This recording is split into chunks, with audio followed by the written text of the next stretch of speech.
नमस्कार मित्रों, मैं मुस्कान गर्जना न्यूज़ के सोच और समझ कार्यक्रम में आप सभी का स्वागत करती हूँ। आज का टॉपिक है आस्था। बहुत सारे परिवार में हम लोग सुनते हैं कि बहुत सारे बच्चे धार्मिक स्थलों पर आने के लिए मना कर देते हैं। मम्मी ने बेटे से पूछा, हम डाकोर जा रहे हैं, क्या तुम्हें आना है? बेटे ने तुरंत ही जवाब दे दिया कि नहीं। पापा ने बेटे से कहा कि हम दरगाह जा रहे हैं, क्या तुम्हें आना है? बेटी ने भी तुरंत जवाब दे दिया कि नहीं। तब माँ बाप का फर्ज बनता है कि बेटे को सही समझ दे। एक बच्चे ने जब धार्मिक स्थल पर जाने के लिए मना कर दिया तो पापा ने बेटे के पास जाकर बोला कि तुम कॉलेज कैसे जाते हो?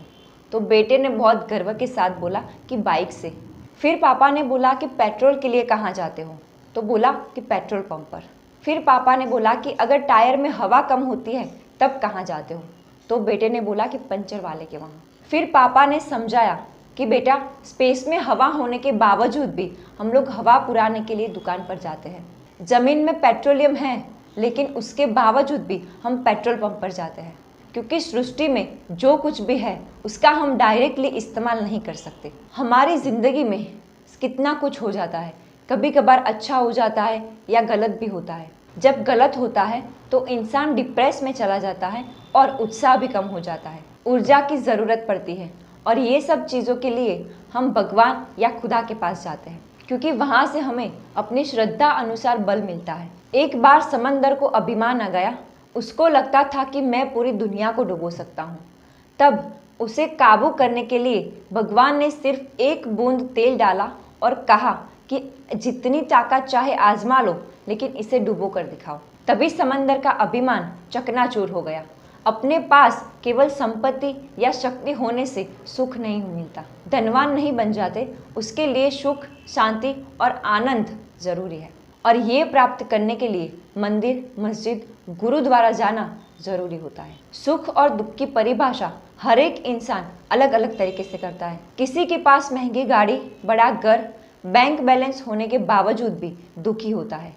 अगर आपको लगता है कि आपको सुख की अनुभूति नहीं होती तो समझ लेना कि आत्मा को प्रभु शरण की भूख है। इसीलिए कहा जाता है कि आत्मा सुख परमात्मा।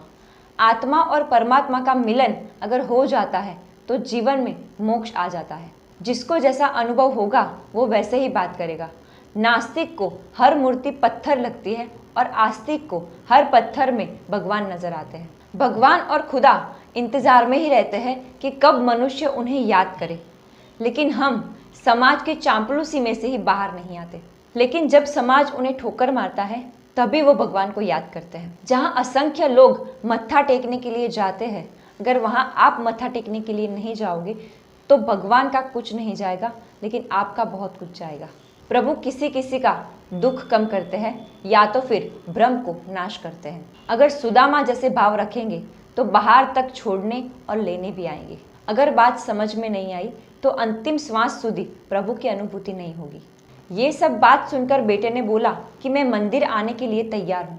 तब पापा ने बोला कि नहीं, श्रद्धा और इच्छा न हो वह कार्य कभी नहीं करना चाहिए, क्योंकि इसके कार्य करने में आनंद नहीं मिलता। तब बेटे ने बोला कि नहीं, मुझे आपकी सारी बात समझ में आ गई है। और फिर बेटा और बाप मंदिर के लिए निकले। मंदिर के प्रांगण में जब वो कार पार्क कर रहे थे तो बाजू में एक कार में से युगल बाहर आए और पीछे की सीट में एक बहुत ही खूबसूरत बच्चा बैठा था। युगल में से पुरुष ने डिक्की खोली, वॉकर निकाला और बहुत ही मुश्किल से बच्चे को बाहर निकाला। बच्चा वॉकर के सहारे मंदिर में जाने लगा। तब बाप बेटे ने युगल के पास आके पूछा कि बच्चे को क्या तकलीफ है? जन्म से तो तकलीफ नहीं लगती। तब युगल में से स्त्री ने बोला कि ये सही है। एक कार एक्सीडेंट में बच्चा घायल हो गया था, लेकिन प्रभु की कृपा से बच्चा बच गया। डॉक्टर ने बोला 1-2 साल में बच्चा अवश्य दौड़ने लगेगा। तब से हम हर साल पूर्णिमा को यहाँ प्रभु दर्शन के लिए आते हैं, क्योंकि प्रभु कृपा के बगैर ऐसा कार्य नहीं हो सकता था। ये श्रद्धा का विषय है। जैसे कि हमने आगे बात की कि किसी को पत्थर दिखता है तो किसी को परमात्मा। इसलिए कहते हैं कि जैसी दृष्टि वैसी सृष्टि। उसके बाद बाप ने बेटे से कहा कि शायद मुझे लगता है कि तेरे हर सवाल का जवाब भगवान ने दे ही दिया। एकलव्य ने भी गुरु द्रोणाचार्य की मिट्टी से मूर्ति बनाकर शस्त्र अभ्यास किया था।